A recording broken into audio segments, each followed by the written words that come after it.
记者蓉蓉所在的部队是人民空军低空作战的一支快速反应力量，先后参加过20多次重大演习任务，西进高原，北入沙漠，南下岛屿，东临海疆，磨练出一大批特级飞行员。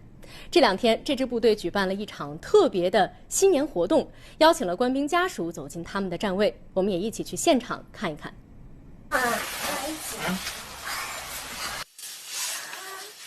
飞行员高翔2008年考进航空院校，与妻子肖元忠是高中同学，同时也是彼此的初恋。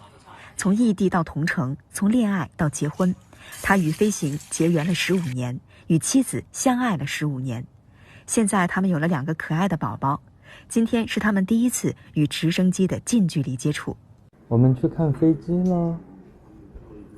空降兵某部的外场停机坪处，机务人员正在驾驶牵引车将数架直升机拖出机库，直8、直9、直10以及刚列装不久的直20全部准备就绪，整齐摆放，迎接家属们的到来。刘鑫，空军培养的首批女歼击机飞行员，参加过国庆60周年空中阅兵，从最初驾驶歼击机到现在的武装直升机，从固定翼飞机到旋翼飞机，从1个人的飞行到2个人的飞行。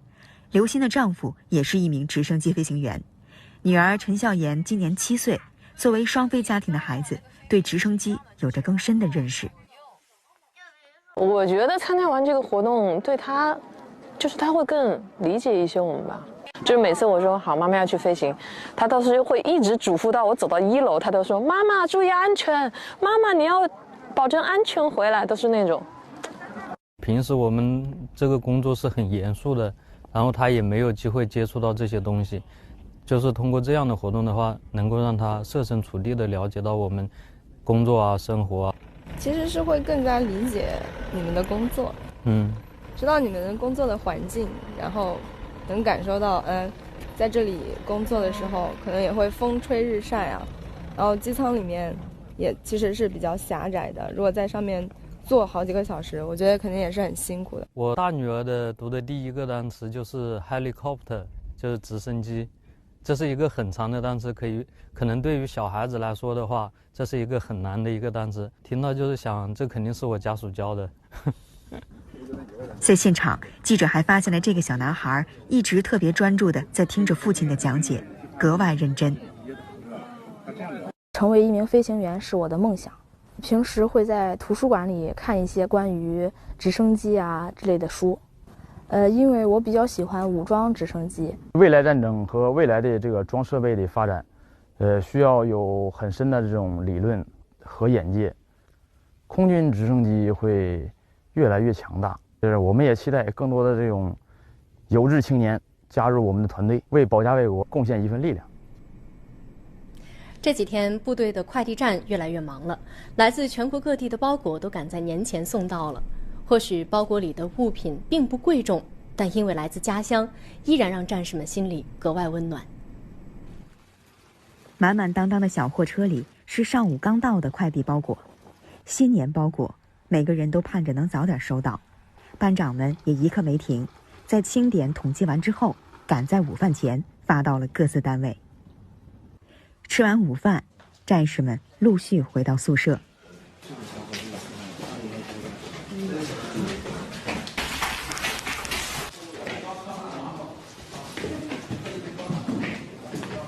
刚入伍1年多的刘文杰收到了家里寄来的包裹。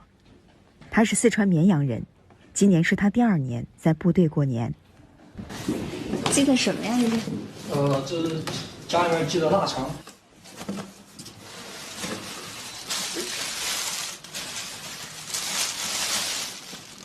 哇，挺香的。这是你妈妈做的吗？这是奶奶做的。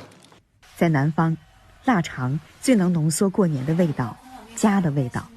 同样2年没回家过年的罗刚也收到了家里寄来的腊肠、腊肉。我们家边每年都会杀猪，然后这边是五花肉，然后这边是屁股上面的那个肉是最好的，就是瘦肉比较多的那个。对，这个是买的，对，这也是我们那边的特产，这个里边是包的冰糖。我妈妈在给我寄这些东西的时候，专门跑了有40多公里吧，然后给我买了，然后一起寄过来的。罗刚说，要把这些肉做成真空包装，镇上只有一家店能做，所以每年这个时候来这家店的人特别多，特别挤。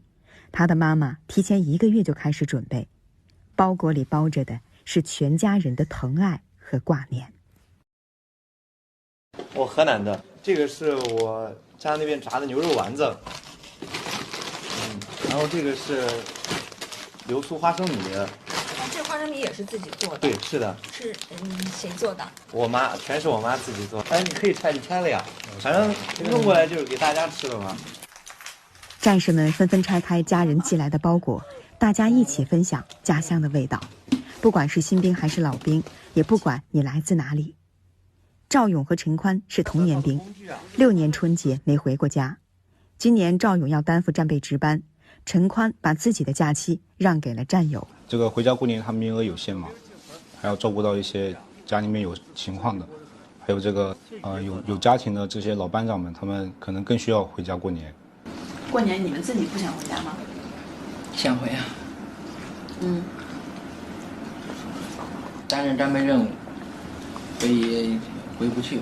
每个人其实也都想回家，但是跟父母聊着聊天，就眼眶里就含泪了嘛。他们说出了战士的心里话，战士对家的惦念，对亲人的牵挂。但是每逢佳节，每每想到战士的责任和使命，他们只能把这份情感静静放在心底。有任务嘛，跟得上嘛。为什么有那么大的动力啊？以任务为荣啊。这个旅是上甘岭特工8连所在旅，是空降兵部队一支重要的机械化立体攻防作战力量，担负重装空投、地面突击，是联合作战中的空降重装铁拳。一说起第一次跳伞，大家的情绪更加热烈起来。第一次跳伞的时候，当时我们跳的小飞机，然后我班长让我跳的第1名。上飞机，都会组织跟大家一起喊口号，然后唱歌。我们全飞机的人这个心里边的这种紧张，自然就放松下了。初生牛犊不怕虎。当时我是准备要冲出去，我又被班长拉回来，然后再把我一把送出去。为什么一把把你拉回来了？它中间有箭步，要有1点几秒的箭步，然后前面刚走，然后我就要走，然后当时脑子也是一片空白，间隔了1到2秒吧，然后就再把我送下去，挺安全。当时他们只有18、19岁，平生第一次站上高空中，完成空降兵的第1跳，没有谁不害怕，就连家里的父母得知了跳伞时间，也都担心不安了一天。他和我讲的几点几分跳伞，那反正心里边就是忐忑不安吧，一直心吊着。那就是在家做，真是走坐不安，干什么都不行，都没心思去干，手都抓着手机紧紧，都是想听到小儿子的回信，我平安着陆了。我第一次他说了平安着陆以后，我真是狠狠的哭了一场。就那个时候我们是很担心的，但是我们又不敢说，因为这个毕竟是高空的嘛，增加他的心理负担嘛。看到那小孩子比较辛苦的，会有好多次晚上啊，不是1天2天。3个月的地面动作训练，腿肿了，抬都抬不起来，疼的晚上没法睡觉。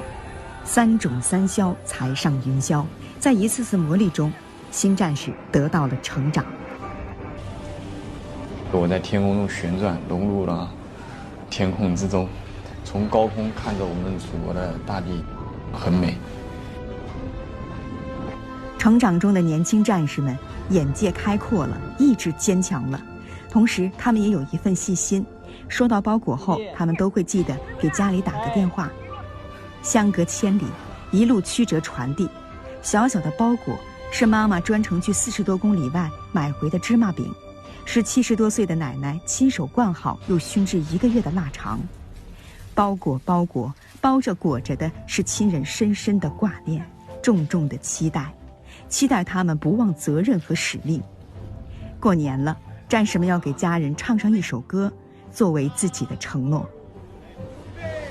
唱，战歌如雷，马达怒吼，英雄的空降兵飞向敌后，钢刀闪金光，满腔怒和愁，为祖国为人民，有爱相随。